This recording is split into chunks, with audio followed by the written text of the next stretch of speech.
Hello friends, welcome to यून global job network channel. आज हम आपके लिए लाए हैं नैपकन्स में निकली हुई जॉब वैकेंसीज। नैपकन्स कंपनी का नाम नेबरद भी है।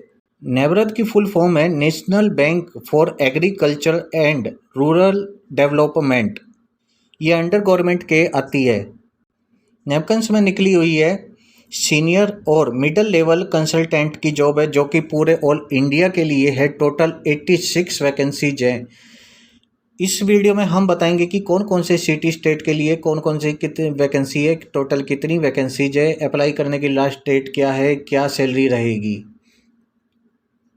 वीडियो को स्टार्ट करने से पहले मैं कहना चाहूँगा कि हमारे चैनल को सब्सक्राइब करो ताकि अगली वीडियो की जानकारी जल्द से जल्द आप तक पहुँच सके। तो आइए लेके चलते हैं एप्लीकेशन फॉर्म लिंक पे और करते हैं आज की वीडियो को स्टार्ट।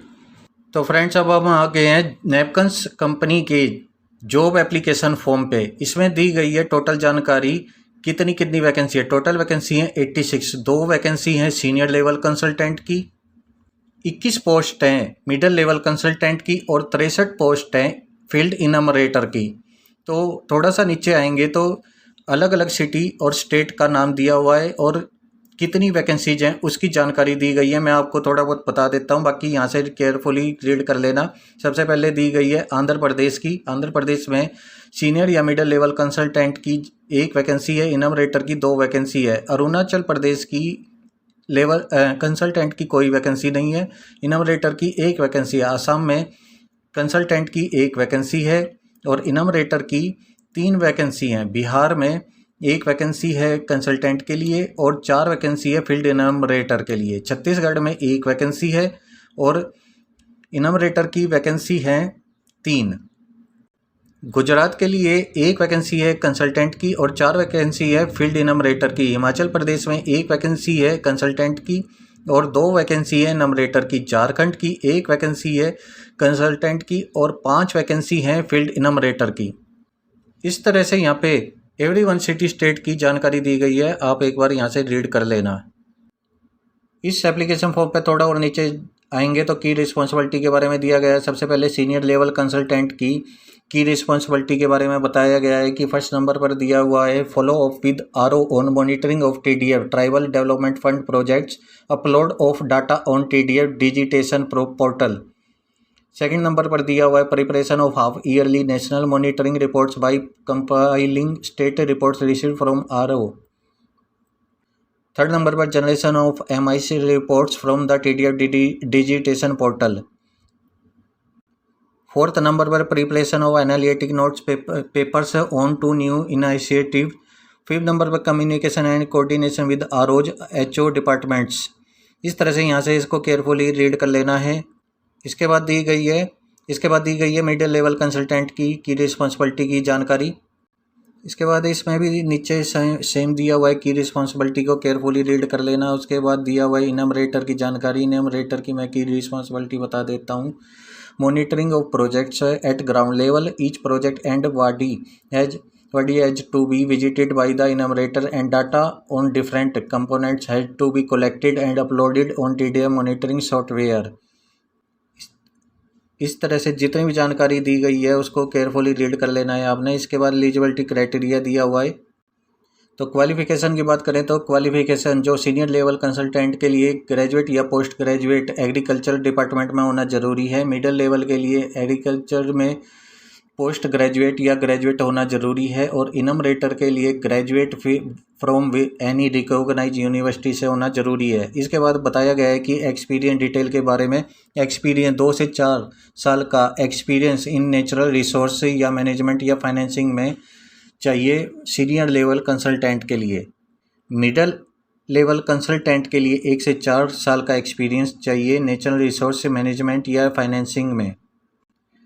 फील्ड इनमरेटर के लिए 1 से 2 साल का एक्सपीरियंस चाहिए नेचुरल रिसोर्स मैनेजमेंट या फाइनेंसिंग में। अदर क्राइटेरिया में दिया गया है कि आपकी जो गुड नॉलेज होनी चाहिए, राइटिंग और कम्युनिकेशन स्किल्स है आपके अच्छे होने चाहिए। इसके बाद दिया गया है एज क्राइटेरिया की जानकारी। तो सीनियर लेवल कंसल्टेंट के लिए आपकी एज मिनिमम 24 एज होनी चाहिए और मैक्सिमम अप्लाई करने की 65 एज है। मिडिल लेवल वालों के लिए भी सेम प्रोसीजर है। इनमरेटर वालों के लिए मिनिमम एज 24 ईयर्स होनी चाहिए और मैक्सिमम एज 45 ईयर्स होनी चाहिए।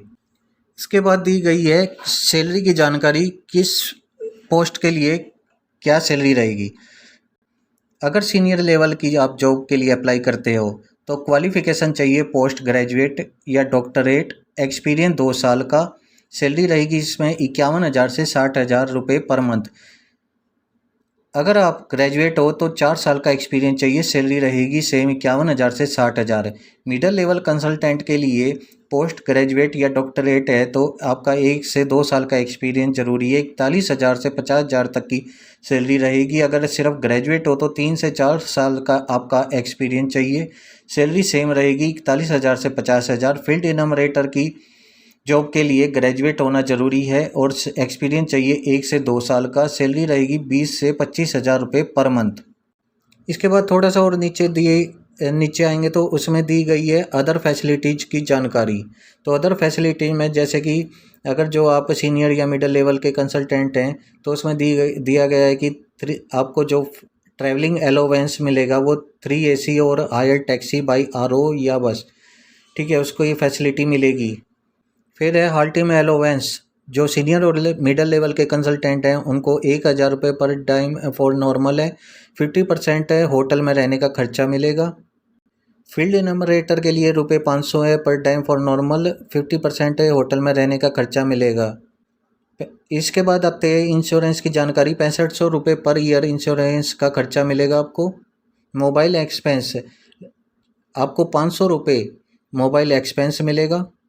इसके बाद दी गई है एब्सेंस की जानकारी। तो आप सैटरडे संडे के अलावा कब छुट्टी ले सकते हो। सैटरडे संडे तो होती है या कोई भी हॉलीडे होता है जो छुट्टी का होता है, उसके अलावा आप 24 डेज पर ईयर छुट्टी ले सकते हो, यानी कि आप ऑफ ले सकते हो 24 डेज एक्स्ट्रा 1 साल में। अब आ जाती है लास्ट डेट की बारी। तो मैं बता दूं, इसको अप्लाई करने की लास्ट डेट है वो 10 जुलाई लास्ट डेट है। आप 10 जुलाई तक नैपकन्स में फॉर्म फिल कर सकते हो नैपकन्स की जॉब के लिए। मैंने इस वीडियो का लिंक, इस जॉब एप्लीकेशन फॉर्म का लिंक हमारी इस वीडियो के जॉब डिस्क्रिप्शन में दे दिया है, वहाँ से केयरफुली रीड कर लेना ऑल स्टेप। और इस एप्लीकेशन फॉर्म को रीड करने के बाद आप उसको फिल कर देना। इस वीडियो को समाप्त करने से पहले मैं कहना चाहूँगा कि हमारे चैनल को सब्सक्राइब करो, आपका ही फ़ायदा है। बार बार कहा जाता है कि सब्सक्राइब करो, सिर्फ वीडियो देखते हो सब्सक्राइब नहीं करते। हमारे चैनल को सब्सक्राइब करो ताकि अगली जब वीडियो की जानकारी, अगली जॉब्स की जानकारी आप तक जल्द से जल्द पहुंच सके। Thank you.